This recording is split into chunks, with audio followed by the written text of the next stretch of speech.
Good morning, one and all. This is Suraj Prakash Singh, Assistant Professor, School of Management Sciences, Varanasi. We have already gone through lots of financial concepts. Today, we are having a good topic to hear about, which is called NPA, that is called non-performing assets.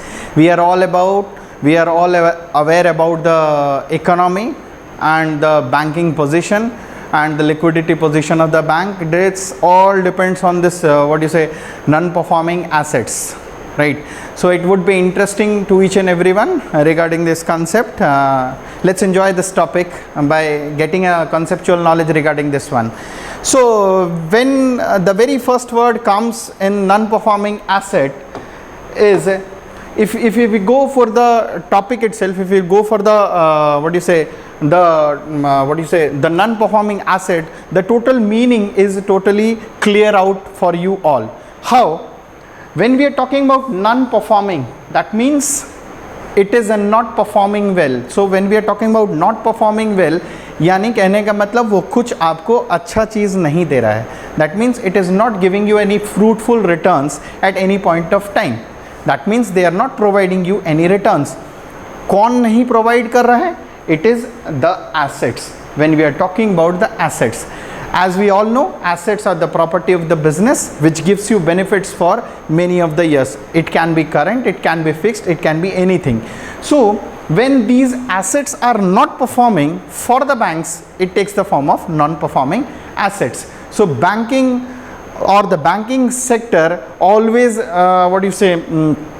faces lots of crisis due to this one. It's a very good policy of the accounting that the convention of conservatism is being applied everywhere. You see car, आप एक car देखे होंगे जिसमें air balloon रहती है. क्यों रहती है? कि फ्यूचर में कोई शॉक लगे या कोई एक्सीडेंट हो तो आप कहीं ना कहीं सेव हो सकें. So like in this way itself, जब हम बात करते हैं नॉन परफॉर्मिंग एसेट्स के, ये कंजर्वेटिज्म चीज़ों को फॉलो करता है कि आपको लोन देते समय बैंक्स हमेशा लोन देती है, ये नहीं सोचती है, ये हमेशा ज़रूरी नहीं है कि वो रीपे हो. तो बैंक्स क्या करती है, उनका पहले से एक अकाउंट बना के रखती है, दिमाग में रहता है that we should have got NPA accounts in order to just eradicate the shocks which are coming from that assets. क्योंकि अगर कोई एसेट्स परफॉर्म नहीं करा मतलब वो प्रॉफिट नहीं दिया तो अल्टीमेटली बैंक को घाटा होगा. तो कोई भी एसेट्स अगर परफॉर्म नहीं करता, अगर वो घाटा दे रहा है तो उसके लिए आइदर प्रोविज़न बना दें, आइदर उसे एलिमिनेट कर दें. तो बैंक्स दो ही चीज़ें कर सकती हैं, either they can eliminate things और I can say that can provide funds from them, और पहले से हम जान के रखें कि भाई इतना तो डूबना है. So when you see that everything is getting, कि वो डूब रहा है पैसा, तो क्यों ना हम उसके लिए पहले से तैयार हैं. So we are all about the convention of conservatism in account which states that do not anticipate for profits but do provide for. This gives the form of direction to be ready to face all the losses. ये आपको बताता है कि कोई भी losses हो वो आप आराम से झेल सकेंगे. So following this concepts, bank also counts and records for all the assets which are not at all performing. तो उन चीज़ों का आकलन, उन चीज़ों का अकाउंट्स बैंक्स बना के रखती है जो परफॉर्म नहीं कर रहे हैं, which do not providing any income to it. जब नॉन परफॉर्मिंग के बैंक के तौर पर बात की जाएगी तो वो they do not provide funds, ये वो don't provide funds to anyone, यानी वो एसेट हमारे लिए कोई काम का नहीं है. अब बात करते हैं कि एक्चुअली में एनपीए क्या होता है. एक मैं नॉर्मल तरीके से आपको मैं बात बताता हूँ, एक नॉर्मल लेमैन तरीके से. अगर कोई सिटीजन, अगर कोई लोनी, अगर कोई भी individual, if they have taken any sorts of loan from the bank, और उस बैंक को जो इंस्टॉलमेंट्स होते हैं अगर वो 3 महीने तक ना दे सके, जैसे ही तीसरे मंथ ख़त्म होते चौथे महीने से उस एसेट्स को बैंक डिक्लेयर कर सकती है as an NPA asset. So I can say that if a loanee, if a creditor makes a default in payment of installments for 90 days or for 3 months, then the assets can be declared as NPA. उसी चीज़ को यहाँ पर बताया गया है। NPA is any asset of a bank which is not producing any income. मैंने आपको पहले ही बताया कि वो एसेट जो आपको कोई भी इनकम प्रोवाइड ना करे, then it comes into the account of NPA. Coming to the definition, a non performing asset shall be, क्या होनी चाहिए? A non performing asset shall be a loan और an advance where the interest or the installment of principal remain overdue for a period of more than 90 days। ये 90 days बहुत important होते हैं, इसको हम 3 months भी कह सकते हैं। नॉर्मल सी तरीके से सोचो कि एक लोन और एडवांसेस जो हम किसी को देते हैं या बैंक किसी को दिया है, उसका अगर इंस्टॉलमेंट या इंटरेस्ट दोनों में से या दोनों ही नहीं आता है, for what? For 90 days, then the bank can declare the asset as a, then we can declare that asset as a non-performing asset। वो डिपेंड करती है बैंक के ऊपर, बट वी कैन, क्योंकि मैंने आपको पहले ही बोला कि कंजर्वेटिज्म कॉन्सेप्ट को लेकर अगर हम चलेंगे तो बाद में झटका लगने से बेटर है कि पहले लगे। तो पहले ही हम इसको अगर डिक्लेयर करेंगे तो they can be monitored and auditing, they can be monitored and checked regularly that ये बैंक अकाउंट आपको शायद कुछ ना दे सके। नाउ अब ये तो बात हो गई अपने एग्रीकल्चर, ये तो नॉर्मल सी चीज़ें। फॉर एग्रीकल्चरल लोन, अगर कोई फार्मर को लोन दिया गया है, then a loan granted for short duration of crops will be treated as NPA if the installment or the principal thereon remains overdue for 2 crop season। यानी रबी खरीफ जो crop seasons होती हैं, जो क्रॉप सीजन फार्मर के लिए होती है, अगर वो 2 क्रॉप सीजन के लिए ओवरड्यू हो गई, मान लीजिए एक फार्मर 1 लाख रुपए लोन लिया है और उसे चुकता करना है, वो चुकता करने के लिए उसे 2 सीज़न चाहिए, अगर उसे इनकम चाहिए, मान लीजिए 2 सीज़न अगर फसल ख़राब हो जाती है और वो पेमेंट नहीं कर सकता है बैंक को, the bank will remain up to 2 crop season, after that they will declare that asset. क्योंकि आप हमेशा याद रखिएगा कि एक लोन जो प्रोवाइड किया जाता है, बैंक जब प्रोवाइड करती है तो वो एक हमेशा लोन प्रोवाइड करना एक एसेट होता है, किसके लिए? टोटल बैंक के लिए। तो वो एक एसेट उसके लिए नॉन परफॉर्मिंग हो जाता है अगर एग्रीकल्चरल अकाउंट अगर 2 सीज़न के लिए, अगर क्रॉप सीजन में फार्मर अगर पेमेंट नहीं करता है। Any other account like overdraft, cash credit account, bills of exchange win A overdue out of the order for more than 90 days comes into the category। कोई भी, मैं आपको पहले ही बोला, advances loans, that loans include CC account, cash credit arrangements, bills of exchange, कुछ भी अगर हो, अगर वो ओवरड्यू हो 90 दिन का, आपको 90 दिन याद रखना है, वो 90 दिन से ओवरड्यू हो गए, 91 डेज में बैंक चाहे तो उसे डिक्लेयर कर सकती है एज एन NPA और non performing assets. Non performing assets refers to that classification of the loans and advances in the books of lender in which there is no payment of interest and capital have been received and are past due। यहाँ पर एक past due का मतलब आप समझिए कि non performing assets हम तभी डिक्लेयर कर सकते हैं कि एसेट को जब वो ड्यू रहें, यानी ड्यू फॉर पेमेंट, मतलब उसका पेमेंट करना है अपने को, and it is due for 90 days, still though if you have not paid, then वो नॉन परफॉर्मिंग एसेट्स के कैटेगरी में आ जाएगा। उसके इंटरेस्ट और प्रिंसिपल कुछ भी ना मिले तो things bank need to bear in mind before making loan advances are, इसीलिए कहा जाता है कि बैंक को एटलीस्ट 4 कैरेक्टर तो देखने ही चाहिए। अगर कोई भी बैंक एक लोन एक बोरोवर को अगर लोन प्रोवाइड करता है, वो 4 इंपॉर्टेंट क्या हो सकते हैं? Character, condition, capacity and collateral. Character मतलब वो किस बैकग्राउंड को बिलोंग करता है, वो बोरोवर किस बैकग्राउंड को, क्रिमिनल नहीं है तो नॉर्मल इंसान है, गुड सिटीजन है, ताकि वो हमारे पेमेंट को बाद में दे सकेगा। कैपेसिटी, क्या वो सक्षम है पेमेंट करने के लिए? We have to see, loan देने से पहले हमको देखना ज़रूरी है क्या वो सक्षम है, क्या वो पेमेंट कर सकता है, then it takes the part. Collateral, कभी कभी ज़रूरत होती है कि मान लीजिए कैरेक्टर थोड़ा बहुत सही हो, कैपेसिटी भी हो, बट फिर भी भरोसा नहीं है बैंक को, तो क्या उसके पास एक्स्ट्रा प्रॉपर्टीज़ है एज अ सिक्योरिटी देने के लिए, वो भी आप चेकआउट कर लीजिए। और conditions, last but not the least, आप ये भी देख लीजिए कि आप जब बैंक जब banks put some of the conditions upon them and if they are agreeing on that one, then you can go for a loan or you can give him the loan to provide. अगर ये चारों conditions normally मेरे हिसाब से तो fulfil होने चाहिए, ये 4 कैरेक्टर बैंक्स को देखने चाहिए और तभी जाके लोन प्रोवाइड करने चाहिए. सो कंसेप्चुअली अगर हम समझें तो भाई एक ऐसा एसेट जो परफॉर्म नहीं कर रहा है, non performing means what, no income is generating from them, and if it is not generated and if the total installments and principals are due for past 90 days और वो पेमेंट नहीं करता है, देन वो नॉन परफॉर्मिंग एसेट्स एक bank declare कर सकती है. क्लियर है? अब आते हैं क्लासिफिकेशन ऑफ एसेट्स पे. अब इन कैटेगरी को भी कभी कभी क्या करती है, बैंक स्टार्ट करती है आफ्टर 90 डेज डिक्लेयर करने के लिए. क्या? एनपीए डिक्लेयर करने के लिए बैंक स्टार्ट करती है, यानी वो एक टाइम तक वेट करती है कि शायद इस टाइम तक पेमेंट कर दे, शायद इस टाइम तक वेट करें. सो उन बेसिस को लेके that basis forms the classification of NPA. यानी एनपीए को हम क्लासिफाई किए हैं 4 भाग में, standard, substandard, doubtful and loss asset.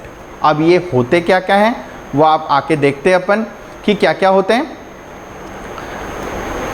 जब हम standard assets, they are being divided into 4 types, standard, substandard, doubtful and loss asset. 90 days के बाद तो हर एसेट डिक्लेयर हो जाएगा एनपीए, लेकिन उसको 4 तरीके में डिवाइड किया जाता है. वही मैं बोला, वेट करने का procedure. A standard asset is one which does not disclose any problems and it does not carry more than normal risk attached to this. Such an asset should not be an NPA. Standard assets are those assets in which have remained a non-performing assets for a period of 12 months or less than 12 months. यानी हम इसे कह सकते हैं कि ये ऐसे assets होते हैं जो 90 डेज से लेके 12 मंथ तक हम इस कैटेगरी ऑफ एसेट को, ये एनपीए हैं, लेकिन 90 डेज से 12 मंथ्स के कैटेगरी के अंदर ये जो एसेट्स आते हैं इन्हें हम कहते हैं स्टैंडर्ड एसेट. यानी बैंक कब तक रुकेगी? 90 से 12 मंथ के अंदर इन एसेट्स को वो डिक्लेयर कर देगी स्टैंडर्ड एसेट एनपीए, यानी स्टैंडर्ड एनपीए. ठीक है? ये क्या होता है नॉर्मली, इसे 12 मंथ तक हर कोई वेट कर सकता है. That means we can fetch and we can get the money from that also. तो इस चीज़ का वेट किया जा सकता है. Then coming to this procedure, if you are, pause कर दीजिए. Then if you are coming to this next asset,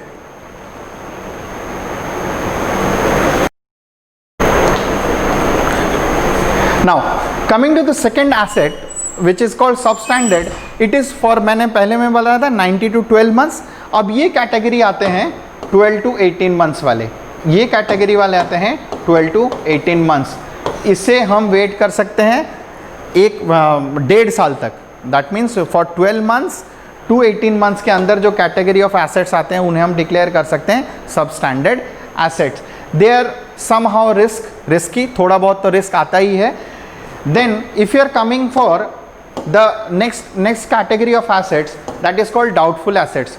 for a period which is exceeding 18 months, I can say that, now I can say that पहला वाला category हुआ 90 to 12 months, then the category of 12 to 18 months, and after 18 months जो category of assets आएंगे वो किससे आ जाएंगे? Doubtful assets में. So I can say that for a period of exceeding 18 months a non-performing assets comes under the category of doubtful assets. Doubtful assets itself doubtful, अब लगता है कि शायद ये पैसे ना मिले, डेप्ट यानी उधार. So अगर ये ना मिले कुछ 18 महीने तक, 18 महीने से ज़्यादा तक, then it takes the form of doubtful assets. Last but not the least is about the loss assets. ये ऐसे एसेट हैं जिनके पैसे मिलने नहीं, ये डूब गए हैं. अब ऑलरेडी इनके लिए आपको प्रिपेयर होना है कि कैसे इन शॉक्स को प्रोवाइड किया जाए, इन शॉक्स को हम कैसे बियर अप कर सकें. That comes under the part of loss assets. So this is the total classification of NPA, that is what you say, standard, substandard, doubtful and loss assets. Coming to the impact, जाहिर सी बात है ये scarcity of funds, जाहिर सी बात है आपके फंड्स की कमी हो जाएगी। A share holder loses lots of money, जाहिर सी बात है शेयर होल्डर लूज कैसे करेगा मनी, क्योंकि शेयर होल्डर बैंक्स में पैसे प्रोवाइड किया रहेगा, इन्वेस्ट किया रहेगा। अब बैंक्स को लॉस यानी इनडायरेक्टली या डायरेक्टली आप बोल सकते हैं शेयर होल्डर को लॉस होगा। Then comes a decline in the confidence created in the market. अब बैंक्स हमेशा 10 बार सोचेगी कि हमको शायद पेमेंट नहीं करना है। अब कॉन्फिडेंस जनरेट थोड़ा उसका, अब वो कॉन्फिडेंस उनके पास नहीं रहेगा ताकि वो पेमेंट कर सकें। Impact on price and interest of the sale, अब जाहिर सी बात है आप इतना ज़्यादा इंटरेस्ट चार्ज कर दो कि सामने वाला लोन ही ना लेना है। ऐसे लोग आए जिनकी ज़रूरतें हों और वो लोन के पैसे को वापस कर सकें। लो ग्रोथ ऑफ इकोनॉमी, डेफिनेटली एक नॉन परफॉर्मिंग एसेट सीधा डिक्लेयर करता है एनपीए, एक एनपीए डिक्लेयर कर देता है लॉस। अगर लॉस हो तो सब चीज़ दिक्कत ही दिक्कत है। नाउ अब every problem has got a solution, right? Every problem, because a coin has two sides, one is better, one is a demerit one. So definitely कोई प्रॉब्लम होती है उसका सोल्यूशन निकाला जाता है। सो यहाँ पर भी सोल्यूशन निकाला गया है ताकि इसे मैनेज समहाउ किया जा सके। आप कहीं भी पूरी तरीके से तो मैनेज कर नहीं सकते, but anyhow we can manage things और management of the NPA can be done. Coming to the very first management technique is SARFAESI act. SARFAESI act क्या होती है? उसका फुल फॉर्म है the securitisation and reconstruction of financial assets and enforcement of security interest. SARFAESI act बनाया गया है ताकि NPA को मैनेज किया जा सके। वो कैसे? The act empowers bank institutions to recover their non performing assets without the intervention of the court through acquiring and depositing of the secured assets in the NPA accounts with outstanding amount of rupees 1 lakh and above. The bank have to first issue notice, then on the borrowers failures to repay they can take the possession. क्या क्या कर सकती है वो? Possession ले सकती है, take over the management पे आ सकती है, appoints a person to manage. आते हैं नॉर्मल व्यू में। सरफाइजी एक्ट आपको क्या करता है? आपको डिक्लेयर कर देता है कि आपको एक एक्ट देता है कि आपको कोई कोर्ट को नहीं जाना है। You have got the power, you have got the right, you can manage the NPA things. How? अगर कोई बंदा डिफॉल्ट करता है तो सीधे सीधे उसके जो बचे हुए प्रॉपर्टी पे आपका हक है। You can take the position of that one. Second, you can take over the management. सीधा बात है, कंपनी का मालिक बन जाओ और कंपनी आप खुद चलाओ। तब आप मैनेजमेंट बनना मतलब सीईओ डायरेक्टर के पोजीशन पे अगर आप आ गए तो आप नॉर्मली उस चीज़ को कर सकते हैं। Third, appoints a person to manage the concern. या फिर आपका कोई, आप एक कंपनी हो, आप किसी एक बंदे को भेज दो डायरेक्टर को, वो मैनेज करे उस टोटल कंसर्न को, तब वो एक तरह से सरफाइजी एक्ट के तहत आता है। तो आपको 3-4 चीज़ों का ऑप्शन देता है सरफाइजी एक्ट कि आइदर पूरा ओवरकम कर लो, मैनेजमेंट को टेक ओवर कर लो, उसके पोजीशन को ले लो, या फिर एक बंदे को भेज दो as a representative. Now what can you do? Second thing you can do, recovery of debts due to banks and financial. DRT act बनाया गया है। डीआरटी एक्ट यानी ट्रिब्यूनल्स। आप कभी कभी the act provide setting up of a डेब्ट recovery tribunals and डेब्ट recovery appellate tribunals for expeditious and exclusive disposal of suits filed by banks. FII recovery due in the NPA account with outstanding amount of rupees 10 lakh and above. Government has so far set up 33 DRT and 5 DRAT overall the country. एक DRT act के तहत DRT और DRAT establish हुए हैं जिसके तहत आप recovery कर सकते हैं of NPA. Most what you से इंटरेस्टिंग ये होती है लोक अदालत। हर किसी को पता होगा लोक अदालत क्या होती है। बहुत सारे केसेस जब एक साथ डील किए जाते हैं एक जगह पर और एक कॉम्प्रोमाइजिंग अमाउंट पर किया जाता है, देन वो जो सोल्यूशन निकाले जाते हैं वो लोक अदालत के तहत किए जाते हैं। लोक अदालत में क्या होगा? एक बात याद रखिएगा हमेशा कि कभी भी बैंक का, मान लो एक बैंक लोन प्रोवाइड किया है 10 लाख रुपए, वो हमेशा एक मिनिमम अमाउंट पे आता है जिसके नीचे वो नहीं जा सकता। लेट से वो मिनिमम अमाउंट 2 लाख रुपए है, यानी बैंक कुछ भी करके 2 लाख तो रिकवर करेगा ही करेगा, ये उनका मिनिमम लेवल होता है, हर बैंक डिसाइड करके रखती है। तो ये 2 लाख रुपए मिनिमम वो रिकवर करेगा। तो लोक अदालत में मान लीजिए नेगोशिएशंस होता है, कॉम्प्रोमाइजिंग फिगर पे आया जाता है, at that point of time that 2 lakhs is anyhow required to be paid by the loanee or the borrower और अदर उसके बाद punishment, imprisonment कुछ भी हो सकता है। So I can say that section 89 of the civil procedure code provides resolution of disputes through ADR methods, arbitration मतलब mutual understanding के तौर पर एक अगर फिगर आता है, कंसाइलेशन, लोक अदालत एंड मीडिएशन लोक अदालत, ये सब के हिसाब से अगर जब काम होता है तब आप लोक अदालत पे बिलीव कर सकते हैं। यानी एक लोक अदालत एक ऐसी सभा है जहां पर हम ऑलरेडी सबको बैठा के म्यूचुअल अंडरस्टैंडिंग से, कंसाइलेशन से आप अपना प्रोडक्ट को, आप अपने पैसे को रिकवर कर सकते हैं। अदर टेक्निक्स में कुछ भी आ सकता है। अदर टेक्निक्स में आप नॉर्मली देखेंगे कि आप जो कैरेक्टर पहले 4 बताए हैं उन कैरेक्टर को और अच्छे से जांचिए, उनके कैरेक्टर, उनके बैकग्राउंड को अच्छे से देखिए, सब कुछ जान पाएंगे। अदर टेक्निक्स में आ सकते हैं rephasement of loans, rehabilitation of potential. Rephasement मतलब शायद एक बंदे को इंटरेस्ट ज़्यादा पड़ रहा हो 1 महीने में, वो टेन्योर हो 12 महीने का टेन्योर हो, शायद उसको बढ़ा दिया जाए, ये कर सकता है ताकि वो रेगुलरिटी पेमेंट कर सके। क्योंकि हर किसी के पास सक्षमता नहीं होती है कि वो हमेशा EMI को टाइम पर पेमेंट कर सके अगर उसके पास स्रोत ना हो। ये पेंडेमिक आपको सबसे बड़ा एग्जाम्पल है जहाँ पर बैंक्स ने ही ऑलरेडी एक्सटेंड कर दिया है कि आप इतने टाइम तक आप लोन से माफ़ी रहेंगे। अगस्त 30 तक तो अभी तक फ़िलहाल माफ़ है कि आप लोन का जो EMI है आप नहीं भर सकते, आप उसमें कोई प्रॉब्लम नहीं है। तो बैंक्स भी जानती है कि लोगों के पास जब तक इनकम नहीं होगा वो पेमेंट नहीं कर पाएंगे। Clear? So this is called rephasement, यानी चेंजेस कर सकते हैं। Rehabilitation of the potentially viable units, acquisition of the sick units by health units. कभी कभी जो सिक यूनिट्स क्या होते हैं, जो प्रॉफिटेबल नहीं होते हैं, उनको एक्वायर किया जा सकता है। कौन? एक नॉर्मली हेल्दी यूनिट्स एक्वायर कर सकते हैं। Calling of the advances, recovery of the advances given under sponsored programmes, बहुत सारे। ठीक है। So we require managing the NPA in order to protect the interest of the share holders. Now what is this? अब जाहिर सी बात है, अब जब हम देख चुके कि पूरा NPA क्या है, कॉन्सेप्ट उसका क्या है, उसके क्लासिफिकेशंस क्या है, and how we are managing, we require this management anyhow, because जब तक हम मैनेजमेंट नहीं करेंगे we cannot protect the interest of the share holders, and the interest of the share holders always deals with the wealth maximisation. Wealth maximisation is what?